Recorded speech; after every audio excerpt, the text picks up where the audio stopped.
Buenas tardes. Mi nombre es Gustavo Macalini, yo soy el director científico del Laboratorio Hidalgo. Les agradezco la participación en este nuevo evento que estamos implementando como forma de comunicarnos con la comunidad médica en este momento de la pandemia de la enfermedad por coronavirus, el COVID-19.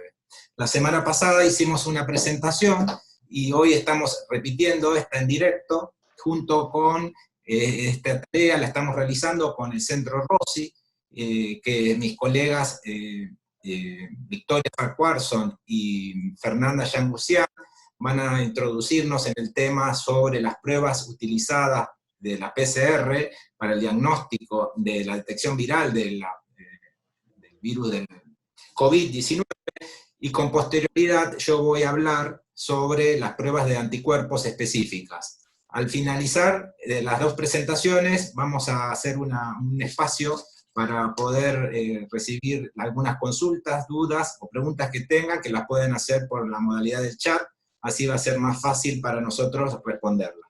Así que bueno, habiendo dado la bienvenida, esperemos que sea de utilidad, empieza María Victoria entonces con la presentación. Muchas gracias. Gracias. Bueno, como ya les dijo Gustavo, mi nombre es Victoria Farquharson. Voy a empezar a hablar un poco del diagnóstico de COVID-19. Como todos sabemos, el SARS-CoV-2 es el agente viral de la infección por este nuevo coronavirus, o COVID-19. Se nombra taxonómicamente recién en febrero del 2020, si bien los primeros casos se reportaron en diciembre del 2019 en China. Y este virus es un beta coronavirus productor de brote, al igual que sus hermanos parientes, el SARS y el MERS. El SARS, el coronavirus productor de síndrome respiratorio agudo severo, produjo un brote en el 2003 con 8.098 casos y 174 muertes, con una mortalidad del 9,5%. Después, en el 2012, el MERS, es decir, el coronavirus productor de enfermedad del Medio Oriente, produjo 2.494 casos, tenía una mortalidad mucho más alta, de 35%, y 858 muertes. Y este nuevo coronavirus, el SARS-CoV-2, recibe ese nombre por su homología genética que tiene con el coronavirus productor de SARS de 80%, que inicia el brote en diciembre del 2019, como bien dijimos, en China, y luego ha ido creciendo, y hoy en día, en todo el mundo, 3.595.662 casos, de los cuales 247.652 fueron decesos. Y en Argentina están reportados 4.922 casos y 262 muertes. Este es el último reporte de hoy de la Organización Mundial de la Salud. Y como se puede ver por este gráfico, el país más afectado es Estados Unidos, con más de 1 millón de casos. Entonces, para hacer el diagnóstico de esta enfermedad por SARS-CoV-2, existen, como otras infecciones virales, métodos directos y métodos indirectos. Los métodos directos, el método de referencia o gold estándar para el diagnóstico de COVID-19 es la PCR en tiempo real. Lo que va a hacer es detectar la presencia de virus en la muestra clínica, detecta el ARN viral en muestras de tracto respiratorio que pueden ser hisopados, aspirados, vales. Por otro lado, existen métodos indirectos que lo que van a evaluar es la respuesta inmune frente al virus, es decir, los anticuerpos específicos. En estos casos, las muestras que se utilizan pueden ser suero, sangre o incluso plasma. Entonces, en cuanto a la muestra de PCR, las muestras de elección son las muestras respiratorias, las que más frecuentemente recibimos en nuestro laboratorio, son los hisopados nasofaringios combinados con orofaringio. Es importante que ambos hisopos vayan en el mismo tubo para no disminuir la sensibilidad, y también es importante recolectar una buena cantidad de células. También se pueden recibir otro tipo de muestras, generalmente en pacientes internados, que son los aspirados nasofaringios, aspirados traqueales, lavados bronquialveolares y esputo. Lo importante es que estas muestras deben ser recolectadas en recipientes estériles y mantenerse refrigeradas hasta su envío al laboratorio y deberían ser procesadas entre las 24 y las 72 horas de la toma de muestra. En esta diapositiva es un estudio que se hizo recolectando 1070 especímenes de 205 pacientes internados con diagnóstico de COVID-19 por hallazgos de imágenes clínicos y por RT-PCR en tiempo real, ¿no? Para SARS-CoV-2. En la tabla de arriba lo que muestra es que se tomaron muestras tanto del tracto respiratorio como heces, sangre y orina. Lo interesante es que en este estudio encontraron cargas virales positivas en todas las muestras, salvo en orina. En orina no se detectó ni una de las 72 muestras fueron positivas para COVID. Por otro lado, también se observa en el gráfico de abajo el seguimiento que hicieron para 20 pacientes, de estos 20 pacientes, que se habían extraído distintos tipos de muestra en ese mismo día, ya sea muestras respiratorias o otras muestras, como ser sangre, orina, heces o distintos tipos de muestras respiratorias. En ese mismo día se recolectaba y se le hacía la PCR.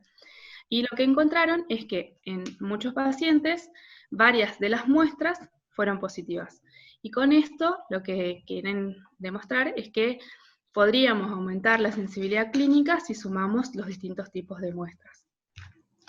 Bueno, ahora hablando en general, cómo es el proceso de la PCR, empieza con la extracción de ácidos nucleicos, luego viene un paso de amplificación, y por último un paso de detección.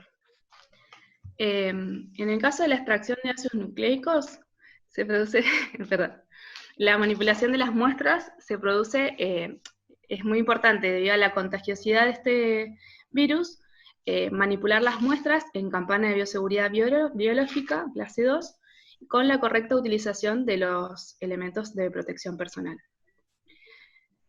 En nuestro caso, la extracción de ácidos nucleicos la hacemos de manera automatizada con partículas magnéticas. Este primer paso lo que busca va a ser romper las células y liberar el ADN, y también obviamente romper al virus y liberar el ARN, y en un primer paso de lisis también se produce la unión a el soporte, que en este caso son partículas magnéticas. Luego vienen pasos de lavado que tienen por finalidad eliminar los interferentes o inhibidores de la PCR, como pueden ser proteínas, lípidos, incluso hemoglobina. Y por último, lo que se hace es se coloca un buffer de elusión que hace que ya ese ácido nucleico no sea afín a la partícula magnética y se libere y se genere ese extracto o el UATO en el que el ARN está purificado y concentrado. Luego pasamos al paso de la amplificación, o de la PCR propiamente dicha, pero en el caso de los virus ARN, como este virus, primero tenemos que convertir el ARN en ADN copia, en el paso de transcripción reversa. Luego vamos a hacer la PCR, que va a hacer millones de copias de un pedacito que estamos buscando específico, y para ello, ¿en qué consiste la PCR? En 3 pasos secuenciales de desnaturalización del ADN, el pegado de los primers y la extensión. Estos pasos se repiten en 30 ciclos. En nuestra PCR particular son 45 ciclos. Y uno parte de un número inicial de copias y al finalizar la PCR tiene 2 a la n, siendo n el número de ciclos que se hicieron de PCR, de copias de lo que estamos buscando. Bueno, perdón. Bueno, y después pasamos entonces al paso de detección. En el paso de detección, en el caso de la PCR en tiempo real, hacemos la amplificación y la detección en el mismo momento. Es decir, en todos los ciclos se produce un momento en el que se produce la lectura. Perdón, pero me están acá interrumpiendo. Bueno, entonces, en este gráfico lo que se muestra es, estarían todos los componentes de la PCR, es decir, la Taq polimerasa, el ácido nucleico, los primers, los DNTPs, que son los ladrillitos, y todo esto se va a producir la reacción, el ciclado en este termociclador, y luego se va a ir leyendo la fluorescencia. Lo importante es que esa fluorescencia se va a ir acumulando ciclo a ciclo hasta que va a llegar un ciclo en el que la PCR se va a volver positiva. Y va a generar esta curva que se ve así. Si la PCR es negativa, va a ser una curva plana. Y otra cosa que es importante, que ese ciclo en el que se vuelve positiva la PCR es inversamente proporcional a la cantidad de copias que tenías inicialmente en la muestra. Es decir, cuanto más copias tengo de lo que estoy buscando, inicialmente voy a necesitar menor cantidad de ciclos para alcanzar a la positividad. Y eso es importante, o sea, nos da una idea de cuál es la carga inicial que tiene esa muestra. Otra de las características de la PCR en tiempo real es el límite de detección, que en el caso de nuestra PCR de SARS-CoV-2 es de 10 copias por reacción. Y otra cosa importante a tener en cuenta es que esa PCR va a estar dirigido a un target viral. Hay distintos tipos de protocolos que están propuestos. En esta figura lo que se muestra es el genoma viral. El ORF1A y 1AB son marcos abiertos de lectura para distintas proteínas no estructurales, como la RDRP, que es la RNA polimerasa dependiente de ARN viral. Y después tienen, esto sería S, E, M y N, son las regiones codificantes para la proteína S de la espícula, esta sería de la envoltura, de la membrana y nuclear, y todos los distintos protocolos de PCR están dirigidos precisamente para estos blancos. Es importante que la recomendación de la OMS indica de que se estudien por lo menos dos targets diferentes para aumentar la sensibilidad de la PCR. Y bueno, acá, por ejemplo, en el protocolo de CDC de China, el blanco es el ORF1AB y la proteína N. Y después el protocolo de Berlín, que hace la RDRP, el gen E y el gen N.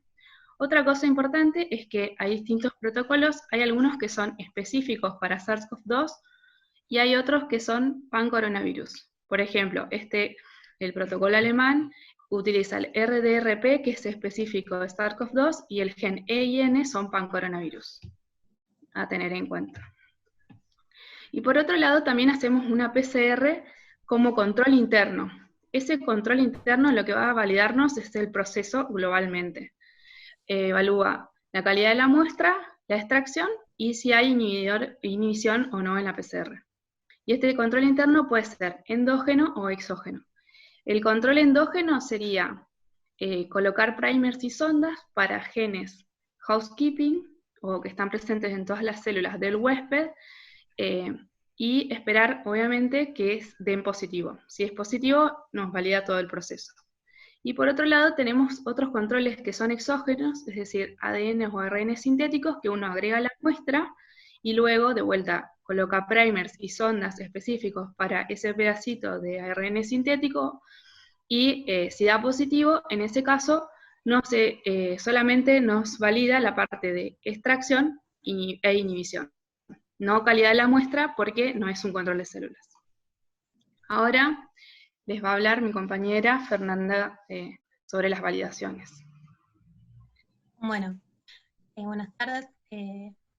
Una vez que un fabricante decide fabricar un kit diagnóstico para este patógeno o cualquier otro patógeno, o un laboratorio decide poner a punto alguno de los protocolos que mencionó Victoria anteriormente, esos institutos internacionales publican la receta, digamos, de cómo hacer la PCR. Uno puede reproducirlo en su propio laboratorio.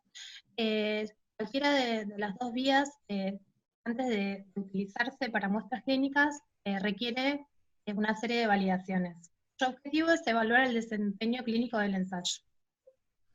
Los estudios de validación generalmente realizados, yo les voy a contar los que hizo el fabricante del kit que nosotros usamos, son el límite de detección, que nos habla de la sensibilidad analítica de la técnica, que sería el mínimo número de copias que se puede detectar.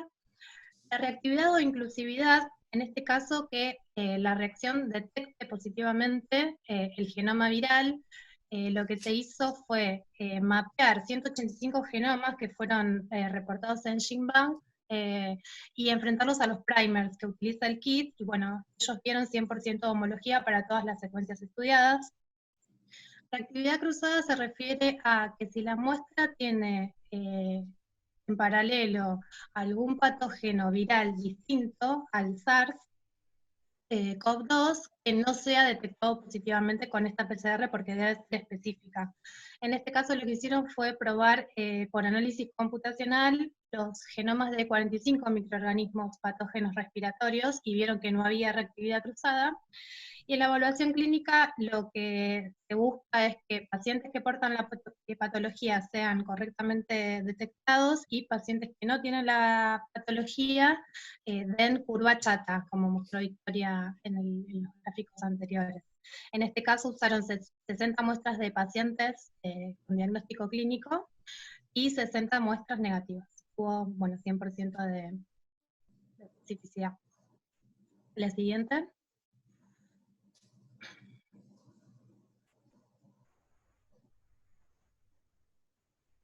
Bueno, nosotros cuando recibimos un kit, ya sea en este caso o en cualquier estudio que vayamos a empezar a realizar, lo que hacemos es verificar las validaciones que hizo el fabricante, reproducirlas en nuestro laboratorio, en nuestras condiciones, dentro de las posibilidades. Nosotros no contamos con todos los estándares y medios que tienen las empresas, pero bueno, dentro de lo posible tratamos de reproducir los ensayos. En nuestro caso hicimos evaluación clínica del ensayo, utilizamos 10 hisopados de pacientes que fueron diagnosticados positivos y 10 negativos que fueron valorados en el laboratorio de referencia, que sería el Malbram. Lo que buscamos evaluar en esta instancia es la concordancia de los resultados. El límite de detección es llevar al límite reportado por el fabricante, que en este caso es 10 copias de ARN viral por reacción, un material de control y correrle la PCR. Esto fue un desafío porque como es un virus nuevo, nosotros no contamos con estándares internacionales disponibles todavía. Entonces utilizamos un control positivo que viene con el kit, que informa el número de copias por microlitro, lo diluimos al límite de 10 copias por reacción, y bueno, reproducimos la PCR 20 veces. Para ser aceptado este ensayo tiene que detectarse 19 de las 20 veces. Bueno, en nuestro caso fue exitoso, las 20 PCR dieron positivas para las 10 copias. Luego ensayamos límite de blanco, en el cual corre por PCR una muestra que no contiene carga viral, y no debo ver amplificación. En nuestro caso usamos el control negativo del test. Y a su vez disponíamos de 2 kits comerciales de otras marcas que también están en el listado de los aprobados por ADMAT, que le hicimos el ensayo con las muestras clínicas que disponíamos. La próxima. Bueno, una vez finalizados todos estos ensayos que les conté, se generó un informe de verificación, que bueno, consta de 8 hojas, yo les resumo cuáles fueron nuestras conclusiones. En la evaluación clínica del ensayo, bueno, estuvo aceptada, tuvimos una concordancia del 100% respecto al laboratorio de referencia. El límite de detección, que eran las 20 repeticiones de la muestra del control llevado a 10 copias, también nos dio OK.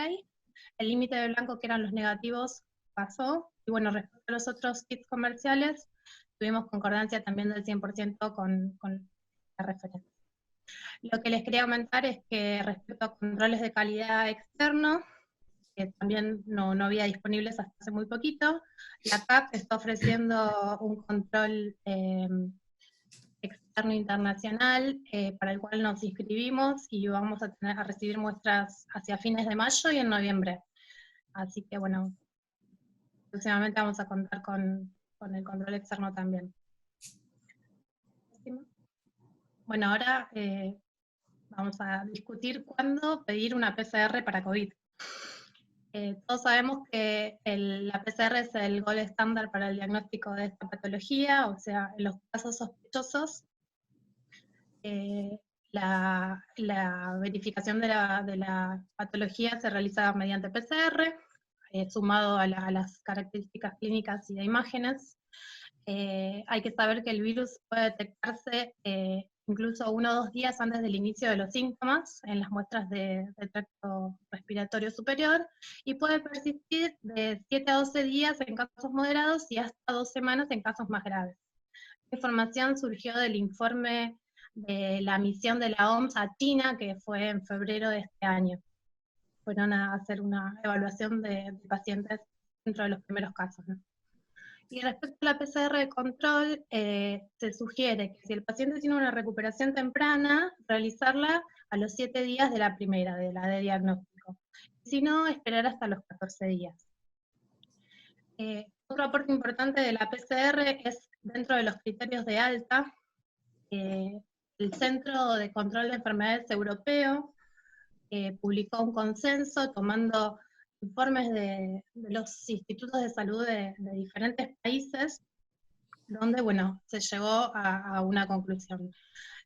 Primero siempre es el criterio clínico, la mejora de los síntomas, la ausencia de fiebre por al menos 3 días, mejora en las imágenes pulmonares que evidencien disminución de la inflamación, y bueno, que el paciente no necesite asistencia hospitalaria.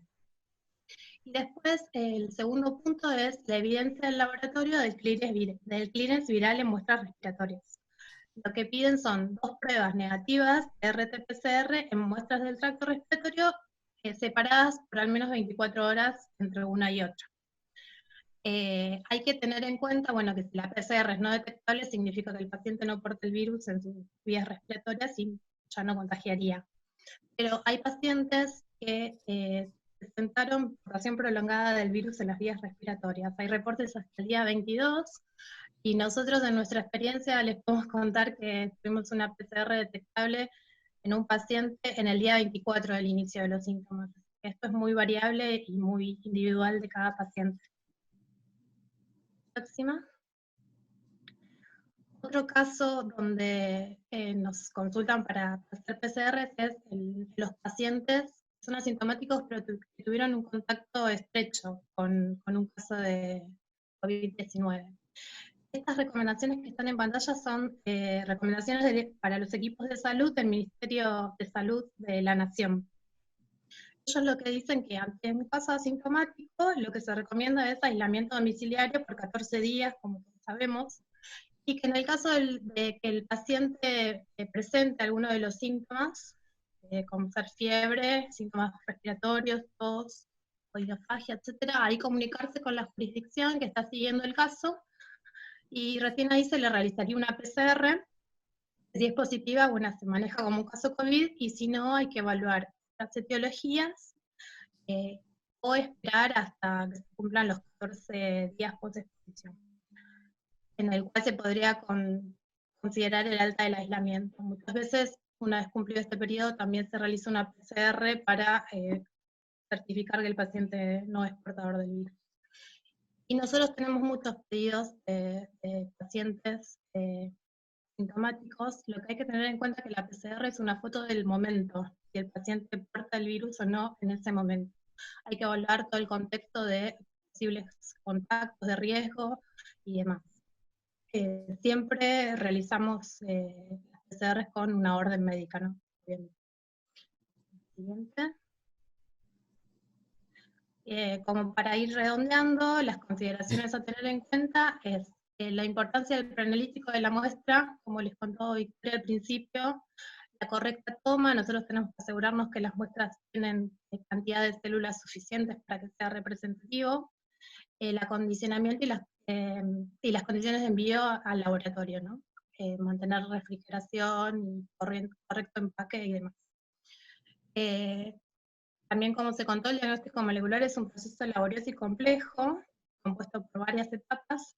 su principal ventaja es la alta sensibilidad para detectar el agente infeccioso, pero bueno, hay que tener en cuenta que lleva tiempo. Y como les mencioné anteriormente, cada paciente puede presentar un crisis propio de la viremia asociado a la manifestación de la patología en ese individuo. Cada caso debe ser tomado de forma particular. Bueno, eso es todo. Bueno, muy bien, muchas gracias Vicky y Fernanda. Ahora voy a hablar yo. Vamos a buscar la presentación.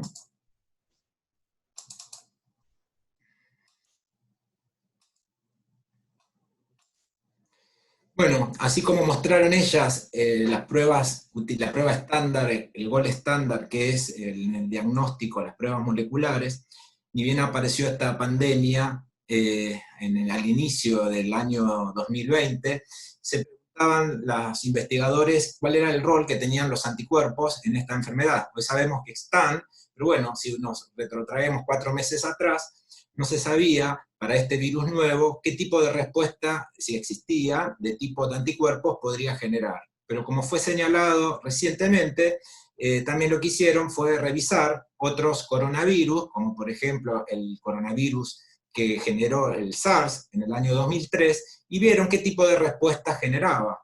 Los coronavirus en general se sabe que tienen dentro de la respuesta inmune 2 determinantes antigénicos principales que generan ese tipo de respuesta inmune, que son las proteínas S, en la espicular, por el cual el virus entra a la célula, y la proteína de la nucleocápside son los principales determinantes antigénicos en la partícula viral.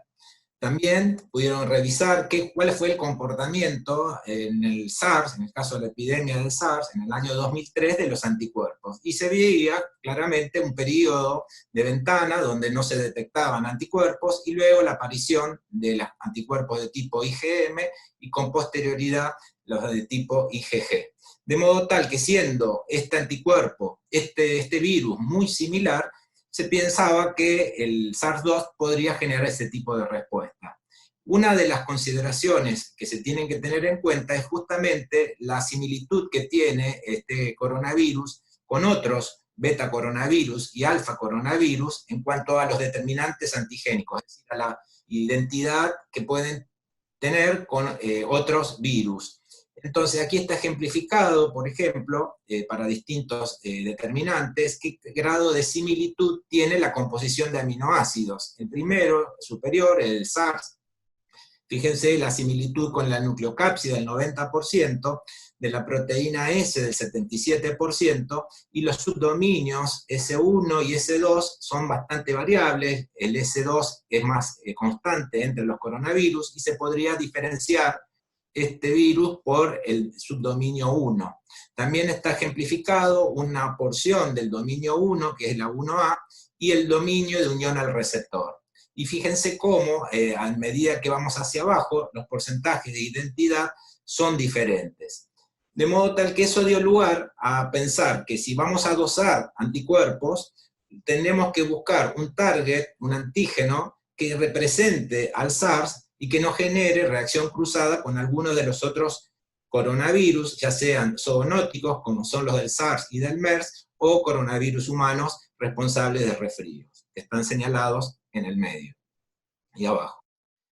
Bueno, con toda esta historia de 4 meses de evolución, un poco más tardíamente que las pruebas de PCR que rápidamente estuvieron disponibles, aparecieron 2 grandes grupos de métodos disponibles para medir anticuerpos. Las llamadas pruebas rápidas de anticuerpos, que son técnicas inmunocromatográficas, que pueden medir los anticuerpos de tipo IgG e IgM o anticuerpos totales, y hay inmunoensayos utilizados en plataformas analíticas más robustas, con lecturas instrumentales y no visuales, como ELISA y quimioluminiscencia, que pueden detectar anticuerpos de tipo IgG e IgM, la combinación de IgM más IgA, tanto para ELISA como para quimioluminiscencia. ¿Cuál es la realidad en la Argentina? Estas prácticas que están señaladas acá, tanto las rápidas como inmunoensayos, están aprobadas para distintas marcas, comerciales por la autoridad regulatoria que es el ANMAT. La realidad es que en los laboratorios privados todavía no están disponibles para nosotros estas pruebas. Están llegando en las próximas semanas, tanto las pruebas inmunocromatográficas como los inmunoensayos. Pensamos que en nuestro caso vamos a tener alrededor de la semana del 19 de mayo poder contar con estas pruebas. Y bueno, a diferencia de lo que mostraron mis compañeras, yo les voy a mostrar algunos ejemplos. No tenemos práctica, no tenemos hecho ningún estudio de verificación porque no los tenemos, los reactivos, y una revisión de la bibliografía sobre los distintos métodos para que ustedes estén en conocimiento. Técnica rápida, esta técnica que está ampliamente difundida en la televisión, son técnicas que detectan con unas gotas de sangre o plasma y un buffer rápidamente la presencia de anticuerpos con una lectura visual de partículas que están antígenos inmovilizados con partículas de oro coloidal. En el gráfico que se muestra, por ejemplo, hay un test rápido que detecta, por ejemplo, anticuerpos que reconocen el dominio de unión al receptor. En la figura se puede ver el flujo que tiene esta prueba. En el lado izquierdo se carga la muestra con el suero o la sangre y el buffer, y existe un flujo, una migración del mismo con el buffer. Ahí está resaltado en amarillo donde está el antígeno que está con las partículas de oro coloidal, y entonces están señaladas también 3 rayas rojas que van a estar indicando la primera de aparecer los anticuerpos de tipo IgM, la segunda la de IgG, y la última es un control. Entonces, en todos los casos, para ser válido el ensayo, tienen que tener la prueba de control, la línea de control positiva, y luego tendremos posibilidad de detectar la positividad para anticuerpos IgM, IgG o ambos. En el mercado, nosotros tuvimos posibilidad de probar solamente algunas muestras, y vimos que el comportamiento, digamos, la información que tenían los insertos no había mucha información en cuanto a la sensibilidad y especificidad diagnóstica. Lo que puedo mostrarles, por ejemplo, es un trabajo publicado recientemente, donde unos autores chinos muestran qué grado de sensibilidad y especificidad tenía un test rápido usado en el mes de enero en China, cuando ni bien empezó la enfermedad. Y entonces utilizaron muestras clínicas positivas que tenían derivadas de pacientes con diagnóstico de COVID-19 por técnicas de biología molecular, y muestras clínicas negativas que tenían de sueros guardados previo a la aparición del brote en China. Entonces, como se puede ver en la primera columna, de 397 pacientes o muestras, la mayoría detectaban IgG e IgM, pero hubieron 45 muestras que daban negativas, dando una sensibilidad de un 88%. Por otro lado, las muestras negativas, 116 dieron negativas y 12 dieron positivas, dando una especificidad del 90%. Este trabajo que fue publicado, los autores señalan que la principal debilidad que tenían ellos es que no podían tener la trazabilidad, a qué momento fueron tomadas las muestras de suero respecto del inicio de los síntomas, de modo tal que no podrían, ellos comentan, establecer una sensibilidad verdadera de este test, porque realmente podría ocurrir que muchos de los negativos fueron tomadas en los primeros días de la enfermedad, donde la aparición de los anticuerpos, digamos, no están presentes, ¿no? Tampoco pudieron demostrar por qué daban falsos positivos en las muestras que fueron obtenidas antes de la pandemia. Con el desarrollo de los meses se fueron desarrollando también ELISAs, como yo les comenté antes, también en China, que son los que primero experimentaron, al tener los primeros casos, cómo era la respuesta inmune, y pudieron ver, por ejemplo, este otro trabajo, también publicado recientemente, en los tiempos de aparición de los anticuerpos, tanto de tipo IgM como de IgA, que son muy similares. El tiempo, la mediana son de 5 días, con un rango intercuartilo de entre 3 y 6, y como la respuesta demorada de IgG a los 14 días, con un rango entre 10 y 18. Esto es el tiempo de aparición de los anticuerpos desde la aparición de los síntomas en los pacientes infectados, medidos por un ELISA que mide antígeno de nucleocápside. También ellos pudieron ver el nivel de esos anticuerpos, si bien son técnicas de ELISA, pudieron ver el título de algún modo, teniendo en cuenta las diluciones, y se puede ver en el gráfico cómo, por ejemplo, el primer cuerpo son los anticuerpos de tipo IgM, cómo aumentan conforme progresan los días desde la aparición de los síntomas, y también cómo progresa la positividad en los casos de la IgG. Y entonces ellos plantean en este otro trabajo que la tasa de detección va a ser variable de este ELISA, teniendo en cuenta justamente los días en que aparecieron los síntomas. Y entonces, por ejemplo, para IgM, en los primeros 7 días es un 85%, y con posterioridad es de un 90%. Para IgG, para después de los 8 días, de un 78%.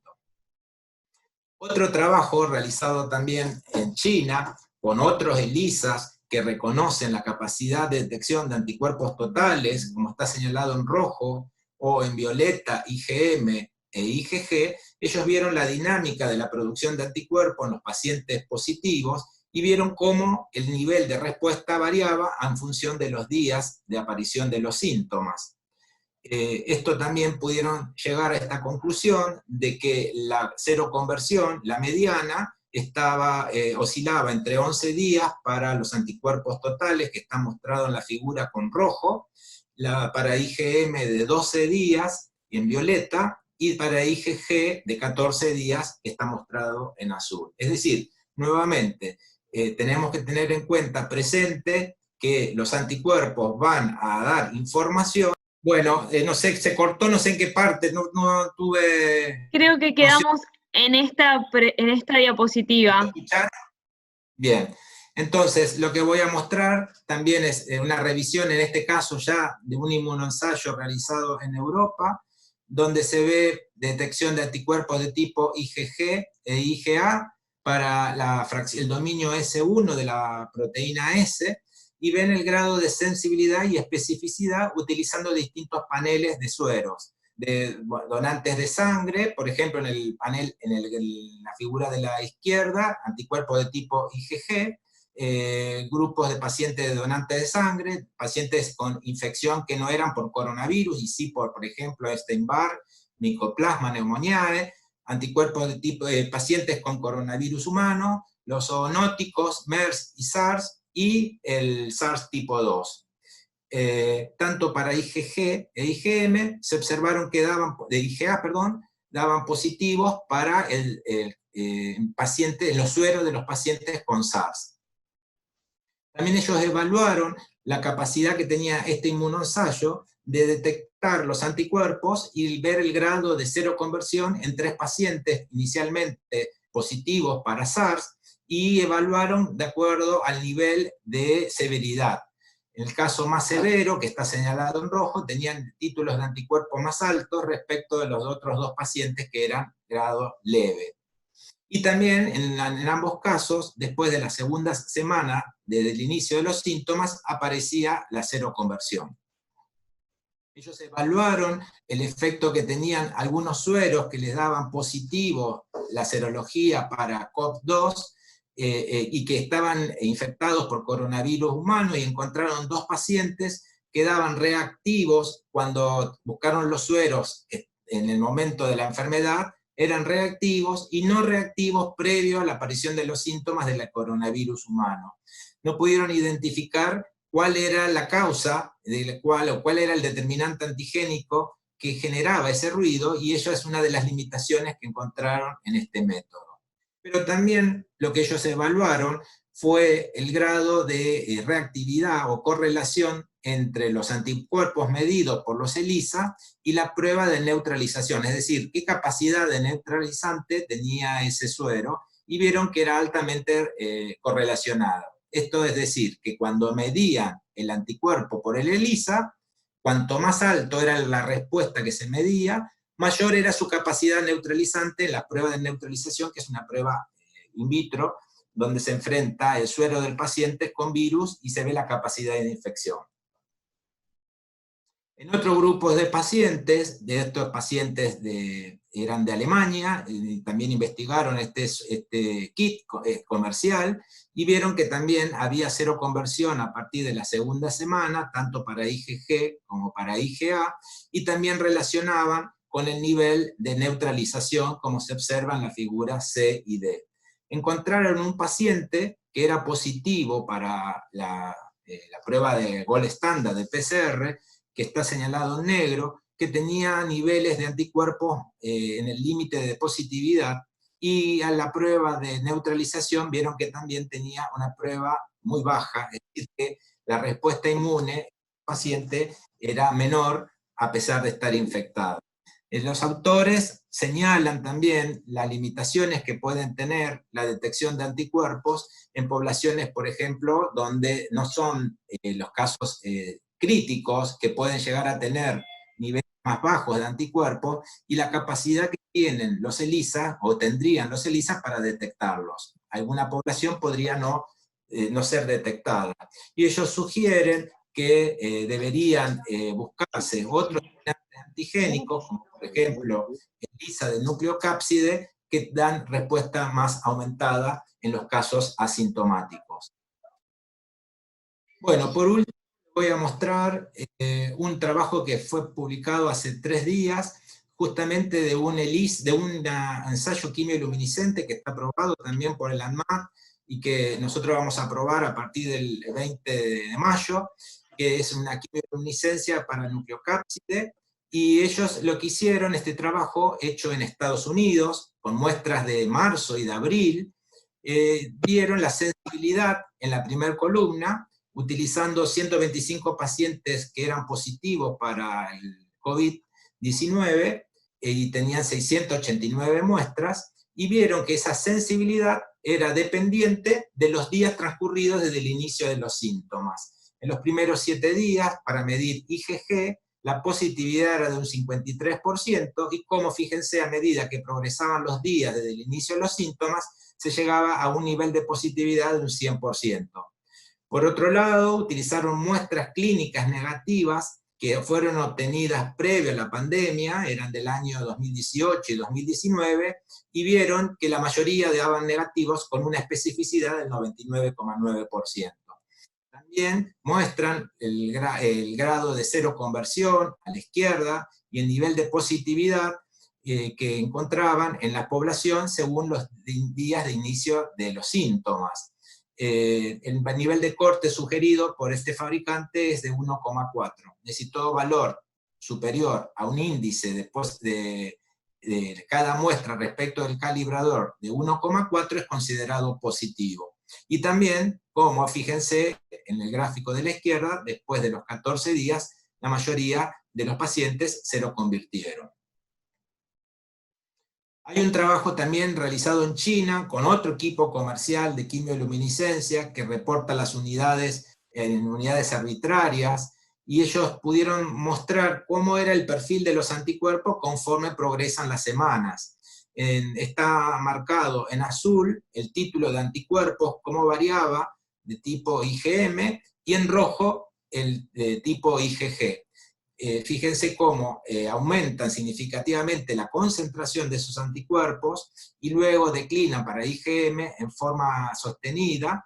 En la semana quinta, el 16% de las muestras eran negativas para IgM y el 33% lo eran en la semana 6-7. Y su contraparte para la IgG, donde existe un aumento sostenido en el tiempo hasta el momento de esa evaluación. Entonces, el rol de los anticuerpos en el diagnóstico o como complemento en el COVID-19, teníamos que verlo en el contexto de, primero, la prueba de PCR y teniendo en cuenta las limitaciones. La situación 1 es la situación de infección aguda, que debemos reconocer que los anticuerpos en los primeros días de vida no van a dar información, dado que tenemos un periodo de una ventana serológica, y como conforme uno progresan los días, puede adquirir relevancia la detección de las IgM en los pacientes, por ejemplo, en la situación 4, en pacientes que están con síntomas, con reiteradas PCR negativas y sobre todo con varios días de evolución. Entonces podría ayudar la IgM al diagnóstico de la infección aguda. Y como la respuesta de tipo IgG podría, la situación sexta, ver la respuesta inmunitaria que tienen los pacientes que han estado en contacto con el virus y que pueden haber tenido síntomas o no. Uno de los dilemas es saber hasta qué tiempo de positividad los anticuerpos permanecen positivos. Eso aún no lo sabemos, como está bien señalado con muchos reportes. Hay una incógnita, sobre todo porque con el caso del SARS se ha visto que una evaluación, una alerta epidemiológica a los 6 años del SARS, en una muestra poblacional reducida, se vio que el 90% de los pacientes que eran SARS positivos a los 6 años tenían los anticuerpos de tipo IgG negativo. De modo tal que no sabemos qué es lo que pasa en el tiempo. La historia nos dará más información de esta epidemia con respecto a los tipos de anticuerpos de tipo IgG. Para terminar, me parecía oportuno también señalar las limitaciones que tienen los métodos, que algo de esto lo fuimos desarrollando, que impactan en la sensibilidad y en la especificidad. Sabemos que en algunas cosas está relacionado a la persona y al momento, en la toma de muestra, la baja concentración de anticuerpos, los pacientes inmunocomprometidos que pueden tener una respuesta inmune diferente pueden impactar, dar un resultado negativo y no se puede excluir la enfermedad porque tiene una capacidad de respuesta diferente, entonces puede no ser detectado. Como fue señalado, el tiempo de obtención de la muestra, eso es algo que tienen que pensarlo en cada momento que ustedes analicen los resultados. Y también el diseño y la característica del método, es decir, si el método es de lectura visual o es una lectura instrumental, más robusto, con mayor tecnología, que pueda detectar de mejor manera los anticuerpos. Y con respecto a la especificidad, interferentes no conocidos, como pasa con algunas muestras de coronavirus humanos, o reacción cruzada por otros coronavirus, como pasa con las muestras de SARS. Bueno, la conclusión a esta presentación, creo que estamos un poco excedidos con el tiempo, debemos tener en cuenta que las pruebas rápidas son aprobadas para su uso en estudios epidemiológicos, para conocer rápidamente el estado inmunitario de las personas, y los métodos de inmunoensayos pueden ser utilizados, además de estudios epidemiológicos, para poder ver si el seguimiento, el control de los pacientes, dado que si bien son técnicas cualitativas, son técnicas más robustas. Debemos reconocer que todos estos reactivos fueron desarrollados en un periodo muy corto de tiempo, en condiciones de urgencia. La FDA en Estados Unidos aprueba su uso en la emergencia y considera que, si bien no están totalmente validados los métodos, la utilidad puede ser superior a los problemas que pueda generar un resultado falso por no tener el desempeño clínico final confirmado. Pero sí, me parece a mí, el mensaje final debe ser tenido en cuenta para ustedes los médicos, es que estas limitaciones deben ser tenidas en cuenta cuando ustedes analizan los resultados, como casi todas las pruebas de laboratorio, en el contexto clínico del paciente. Muy bien, muchas gracias, y ahora sí estamos con tiempo, me dirán, para las preguntas. Sí, Gustavo, podemos ir viendo las preguntas, ahí ya las estoy reactivando, ahí ya están Victoria y Fernanda, y les leo la primera pregunta que tenemos, es de Marina, y consulta, ¿la quimioluminix nucleocapside? Sí, ¿Cómo? Lo estoy leyendo, la doctora Slago. Sí. Claro, para infección pasada, dice la doctora, si serviría para los casos de infección asintomática pasada. Aparentemente, el trabajo de OCVA lo que dice es que la detección de nucleocápside podría dar mayor nivel de anticuerpos que los que detectan los dominios S o S1 en este tipo de pacientes con infección asintomática. Uh-huh. Y bueno, y no debajo sé si tienen, sí que ahí respondería las dos consultas, ¿no? Bien. Perfecto. Ahí Ivana pregunta... ¿Qué marca? Perdón. La marca del test. ¿no? Sí, sí.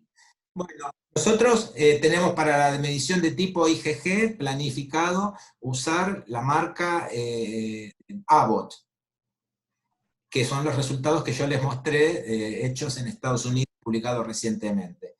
Y Perfecto. para GM no ha desarrollado la plataforma Abbott ni un reactivo de IgM, estamos planeando la detección de anticuerpos IgM e IgA por otra quimioluminiscencia de Birclear.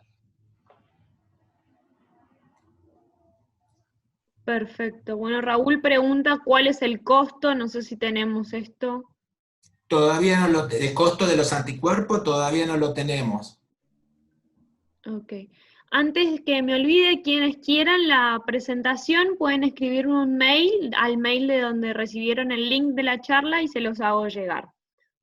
Bueno, Evelyn, Evelyn sí, está preguntando sobre la conveniencia. La conveniencia, los test rápidos son los que están diseñados para hacerlo al lado del paciente y la muestra de sangre entera, de la muestra capilar, es una muestra que es útil. Obviamente que para manejo de grandes volúmenes de pacientes, esas pruebas tan rápidas se hacen más dificultosas, y entonces por ahí es conveniente utilizar la muestra de plasma. Para ambas han sido validados, plasma, suero o sangre entera. perfecto. Después pregunta de la marca de PCR que estamos utilizando. Bueno, las chicas van a contestar. Actualmente estamos usando el kit de Thermo Fisher, que evalúa 3 targets específicos para coronavirus y un target housekeeping que es RNA-SAP. Y la otra pregunta es si utilizamos hisopado nasofaríngeo o también puede ser VAL. Como dije, las muestras, cualquier tipo de muestra respiratoria se puede hacer. El procesamiento es bastante parecido, comienza con la extracción de ácidos nucleicos y después con la PCR. Pero sí se puede hacer de VAL.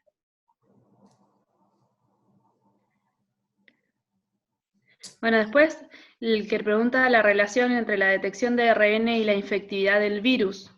Eso es una pregunta interesante porque nosotros cuando estamos haciendo la PCR, lo único que estamos detectando es el ARN viral, pero no estamos detectando el virus completo. Entonces, no podemos decir que si la PCR es positiva, haya virus completo y que sea infectivo. Para saber eso, lo que tenemos que hacer es un cultivo viral. El problema del cultivo viral es que lleva mucho tiempo, necesitas de cultivos celulares que sean susceptibles de ser infectados, y eso también lleva mucho tiempo y mucha infraestructura, y la verdad es que no tiene utilidad en los tiempos que se maneja para lo que es asistencia, ¿no? Asistencia clínica.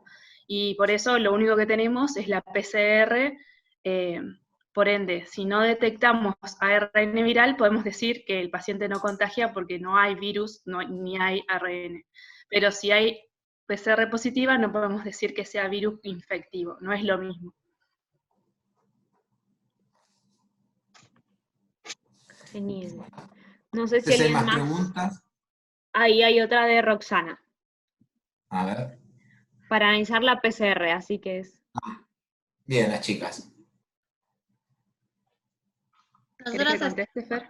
sí, no, yo contesto. Vamos a empezar Ok. a probar en materia fecal porque al ser una matriz diferente hay que evaluar tanto el proceso de extracción como el proceso de PCR propiamente dicho, ¿no?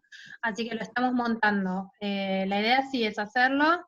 Las medidas de bioseguridad son las mismas, o sea, hay que manejarlas como muestras potencialmente infectivas, trabajar bajo campana, con los equipos de protección y demás.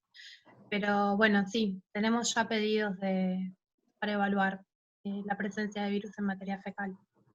Sí, ¿algo más preguntado ahora?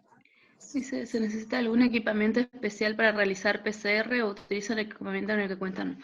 El equipamiento para realizar PCR es un termociclador, en este caso es de tiempo real. El que nosotros tenemos es de Roche,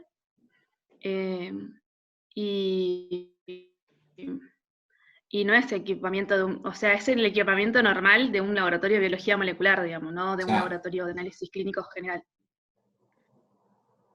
Y la consideración es tener la campana de seguridad biológica clase 2 para manipular este tipo de muestras. De hecho, nosotros lo veníamos utilizando para toda muestra respiratoria, ya sea influenza, H1N1, nosotros Claro, trabajamos en realidad estas condiciones. la campana es para todos los virus respiratorios en general. Lo que tiene de nuevo es como es un virus altamente contagioso, utilizar todos los elementos de protección personal, como los que probablemente ya hayan usado si ustedes ya atienden pacientes. En caso de pacientes diagnosticados por PCR posteriores a dichos casos, segunda posición en dichos casos, hablando un falso negativo. ¿Qué opinión respecto? Bueno, esta pregunta que dice que hay casos que se ve que tuvieron de que le dio la PCR negativa y después una PCR positiva, entonces la pregunta es si la que dio negativa era un falso negativo. Como les explicamos, el proceso es complejo. Parte de una toma de muestra que si la toma de muestra no fue suficiente, la cantidad de muestra que se tomó podría llegar a dar negativo, y es por eso, digamos, que en realidad la complejidad se va en el hecho de que es muy difícil estandarizar una muestra respiratoria. No es lo mismo que sacar sangre y nosotros podemos hacerlo de una determinada cantidad de suero, todas las veces de la misma forma, y estandarizarlo a una muestra respiratoria que es mucho más difícil de estandarizar. Por eso, en realidad, no es que sea un falso negativo, en realidad es que es una limitación que tiene la técnica, digamos. Como es muy heterogénea la muestra, puede pasar, sobre todo si el paciente tiene una carga viral baja, que dé positivo y que después en la siguiente capaz se tomó mayor cantidad de células o se hizo una mejor toma y resulta ser positiva la PCR. Y capaz que la carga viral está justo en el límite de detección y hay veces que la debía detectar y hay veces que no la debía detectar, si está en ese límite de detección. Ivana pregunta, ¿hasta qué periodo de tiempo estipulan la eliminación en materia fecal del virus? No está exactamente establecido, lo que sí hay informes de que perdura más que en las vías respiratorias. Si no recuerdo mal, hasta 45 días, Victoria, más o menos No, lo no que sabría leímos. decirte. Pero no está demostrado que sea infectivo el virus. Como comentaron antes, detectarlo en materia fecal no necesariamente significa que sea infectivo. Todo eso está en estudio aún. Después preguntan, ¿la manipulación de muestras en la centrifugación puede, al generar aerosol, no podría ser fuente de infección? Nosotros no manipulamos las muestras fuera de campana, o sea, ya sea el vortexeado para eliminar las células del hisopo, el trasvasado a un material contenedor, hacemos todo bajo campana y ahí es el primer paso de extracción, le agregamos el buffer de lisis, que es uno de los primeros pasos en la extracción, eso neutraliza el virus, así que no debería ser fuente de infección. No sé si algo más, Vicky. No, en nuestros casos no centrifugamos las muestras respiratorias. Solo las vortexeamos bajo campana. Sí. A lo largo de la infección y sensibilidad varían. A lo largo de la infección, la sensibilidad de las muestras varían. Bueno, según los reportes de los estudios que se hicieron, muchos de los que se hicieron en China, lo que reportan es que la positividad de la PCR decae sobre todo al día 8 del inicio de los síntomas. En líneas generales, porque depende de cada paciente, y como dijo mi compañera, hay reportes de pacientes que continuaban liberando o teniendo virus, ARN viral detectable a los 22 días y nosotros tuvimos a los 24 del inicio de los síntomas. Así que en realidad es variable.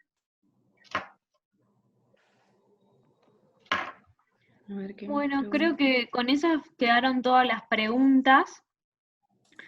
Ahí preguntan si el video queda accesible. El video todavía no está disponible, seguramente cuando esté lo vamos a publicar, pero como les dije antes, les podemos facilitar las presentaciones que que hubo, así que me escriben al mail de donde les envié el link de la invitación y yo les hago llegar la presentación a quienes están interesados. Así que muchas gracias a todos por participar y espero que les haya sido provechosa la información. Muchas gracias. Buenas tardes. Gracias.